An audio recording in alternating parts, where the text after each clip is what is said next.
7 ఎంపీటీసీలకు గాను 5 జెడ్పీటీసీలకు గాను మన ప్రణాళిక ఏంది? నిన్నటిదాకా కొట్లాడినాం, సరే మరి రేపటి నుంచి మనం ఎట్లా పనిచేద్దాం, ఎట్లా 57 ఎంపీటీసీలు గెలుచుకుందాం అనే దిశగా ఇప్పటి నుంచే మన ఆలోచన మొదలు కావాలి. ఎక్కడెక్కడైనా పంచాయతీలు ఉంటే దయచేసి ఇప్పటి నుంచే మండలాల వారీగా సమన్వయం చేసుకొని ముందుకు నడవాలని చెప్పి నేను మిమ్మల్ని కోరుతా ఉన్నా. దయచేసి ఇక్కడ గెలిచిన వాళ్ళు, అట్లాగే ఓడిపోయిన వాళ్ళు, నిలబడ్డ వాళ్ళు అందరికి కూడా నా ప్రార్థన, ఇది పార్టీ యొక్క ప్రతిష్టకు సంబంధించిన అంశం కాబట్టి మనందరం కూడా ఐకమత్యంగా ముందుకు పోదాం.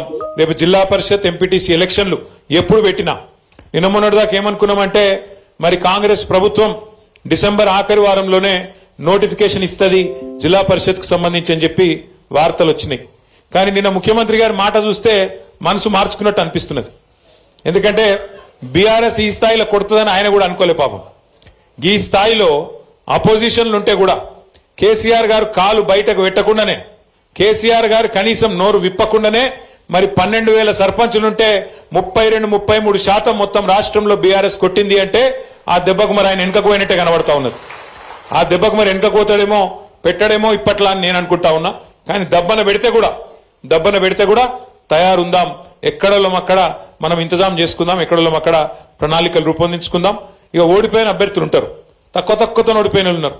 మన తంగలపల్లిలో మండల కేంద్రంలో 30 ఓట్లతోనే పాపం అంకార రవీందర్ గారు, గంత పెద్ద ఊళ్ళే 30 ఓట్లు అంటే ఏముంటది, 0.0002% అది ఉంటుంది దాన్ని లెక్క తీస్తే, ఒక గంతతో పోయింది.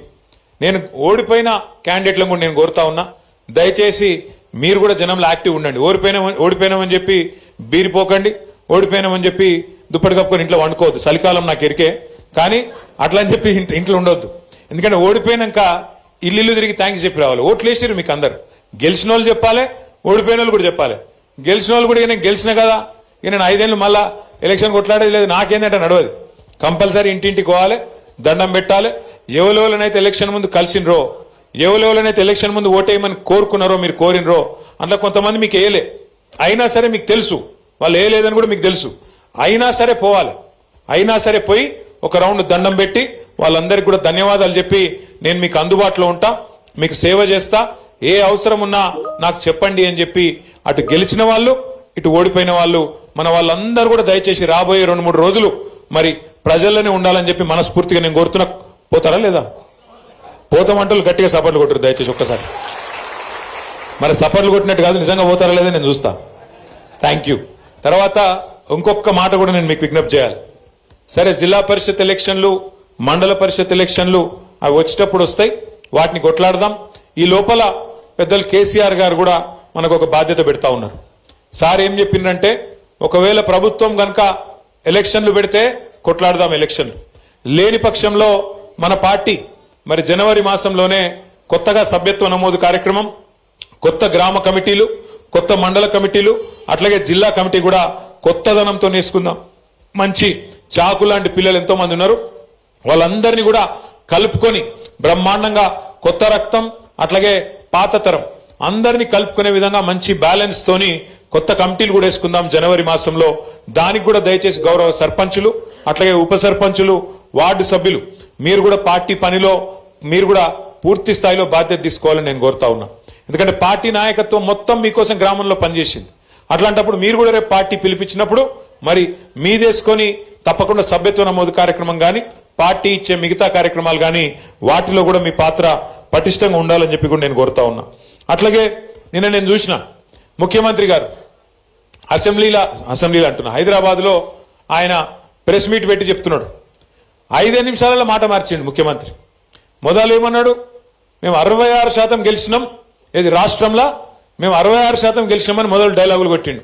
ఇది మా ప్రభుత్వానికి ప్రజలు ఇచ్చిన ఆశీర్వాదం అని మొదలు డైలాగ్ కొట్టిండు. అతనికి 5 నిమిషాలకే మాట మార్చిండు. స్థానిక ఎన్నికలంటే లోకల్ విషయాల మీద జరుగుతాయి, లోకల్ అక్కడ ఉండే పరిస్థితులు బట్టి, కులం బట్టి, ఇంకోటి బట్టి జరుగుతుంది, దానికి మాకేం సంబంధం అని 5 నిమిషాల మాట మార్చిండు. కానీ నేను ముఖ్యమంత్రి గారిని ఇలా సిరిసిల్ల వేదికగా వారికి నేను ఒక సవాల్ విసురుతా ఉన్నా. అయ్యా ముఖ్యమంత్రి గారు, మీరు అనుకుంటున్నట్టు ఏది 66% రాష్ట్రంలో ప్రజలు నీతోనే ఉన్నారు అనే మాట నిజమే అయితే నేను నీకు ఒక సవాల్ చేస్తా ఉన్నా. మా ఎమ్మెల్యేలు ఒక 10 మందిని ఎత్తుకపోయినావు కదా, 10 మందిని ఎత్తుకపోయింది కదా, ఆ 10 మందికి దమ్ముంటే రాజీనామా పెట్టి ప్రజలు చెప్తారు ఎవరు ఎక్కడున్నారు, ఎవరి శాతం ఎంత, ఎవరి బతికెంత, ఎవరి ఎత్తెంత, ఎవరి పొడువు ఎంత ప్రజలు తెలుస్తారు. 10 మందితో రాజీనామా పెట్టించి రా ఎలక్షన్లకు. నిజంగా 10 మందిని చూస్తే కూడా నాకు నవ్వాలని ఏడవాలని తెలుస్తలేదు. నిన్న స్పీకర్ గారు మనం వాళ్ళకి స్పీకర్ గారు ముంగట న్యాయస్థానం పోయినాం. న్యాయస్థానం పోయి ఇగో రేవంత్ రెడ్డి మా వాళ్ళని 10 మందిని ఎత్తుకపోయిండు, వీళ్ళు ఒక టికెట్ మీద గెలిచి ఇంకో టికెట్లకు పోయినరు, ఇంకో పార్టీలకు పోయినరు, కాబట్టి వీళ్ళని తీసేయాలి, వీళ్ళ సభ్యత్వం రద్దు చేయాలని చెప్పి మనం న్యాయస్థానానికి పోయినాం. న్యాయస్థానం ఏం చెప్పింది, స్పీకర్ గారు మీరు పెద్ద మనిషి, మీరు ఆటల ఎంపైర్ లెక్క మీరు కూర్చోబెట్టి మీరు నిర్ణయం తీసుకోండి అని స్పీకర్ గారికి అప్పచెప్పింది. మరి స్పీకర్ గారు ఏం చేయాలి, ఎవరెవరు ఏం మాట్లాడినరు, నిజంగానే వాళ్ళ పార్టీలో ఉన్నారా పోయినరా అన్ని లెక్క చూడాలి. కండువ కప్పుకున్నాడా లేదా కాంగ్రెస్, ఇది కాంగ్రెస్ పార్టీలో తిరుగుతుండా లేదా, వాళ్ళతో రాసుకొని పూసుకొని తిరుగుతుండా లేదా, ఏం మాట్లాడిండు, ఇవన్నీ చూసుకొని ఒక నిర్ణయం తీసుకొని ప్రకటించాలి. కుల్లా చెప్తున్నారా ఎమ్మెల్యేలు 10 మంది ఆ పార్టీలో చేరినాక, కాంగ్రెస్ పార్టీలో చేరినాక వాళ్ళు మాట్లాడిన మాటలు, వాళ్ళ నోట్లకెళ్ళి వచ్చిన మాటలు, మైకులో చెప్పిన మాటలు బొచ్చెడున్నాయి.